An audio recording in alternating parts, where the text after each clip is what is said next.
Hi, it's me Alia. So in my previous video, I talked about Utopia, which is the perfect fantasy world. And right now I'm going to talk about the opposite of Utopia, which is dystopia.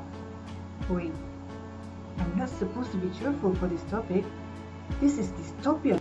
Okay, sorry, gloomy voice. Dystopia. An unfavorable society in which to live, coming from the ancient Greek root dys and topia, which mean bad and place to live respectively. Dystopians are usually part of fictional universe. Therefore, a backstory of how this world came to be or how it evolved, or from our current world, the background story explains how the shift in control came to occur, with the end result being changed societal norms or government now run by corporation, totalitarian, and dictatorship.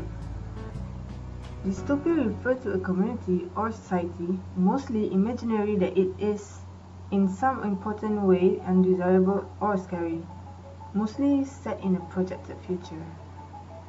There are multiple types of dystopia control, and one that I usually see regarding novels or movies are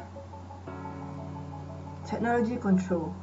It's where society is controlled by technology, like through computer, like robots, and like Matrix, for example, and the Terminator and iRobot movie. Next is philosophical and religious control. This part happens when that one community are controlled by philosophical or religious ideology that often enforced through a dictatorship or theocratic government. Example of dystopian novel. The Hunger Games trilogy. Wow, that's my favorite, by Susan Collins. Where every year, which is a dystopian land called Panem, 24 of the sun are plugged to population to take place in a televised death match called the Hunger Games, and Katniss Everdeen of the group, and over the course of the battle finds herself with her follow partner Peter. Next is the Lord of the Flies.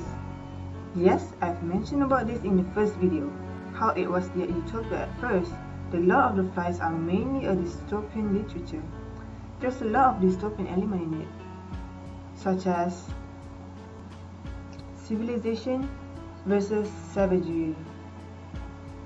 The beginning of the story had only been Hunter, Jack, while Ralph, the most civilized manner, had been the leader of all the boys. Jack soon obsessed with hunting and becomes more savages. Throughout the story, there appear to be two governments. There is Ralph and one with the rules and regulation, and the one to escape the chaotic island, and Jack's the one who wants to be stuck on the island forever.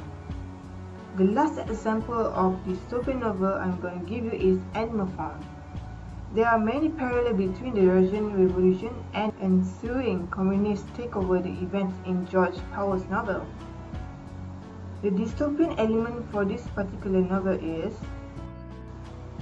the power of words, language, and rhetoric, which is the language that intended to influence people that may not be honest or reasonable.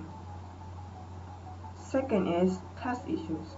Throughout the novel, the issue of class is an important theme in terms of what it means to the animal before the rebellion, and even more important, what happened after. Oh, not to forget how corrupting influenced the power in Animal Farm. So that's all about dystopia in terms of my understanding toward dystopia. Oh, next week I have this camp activity in Taman Negara, so stay tuned for my next adventurous journey. So bye.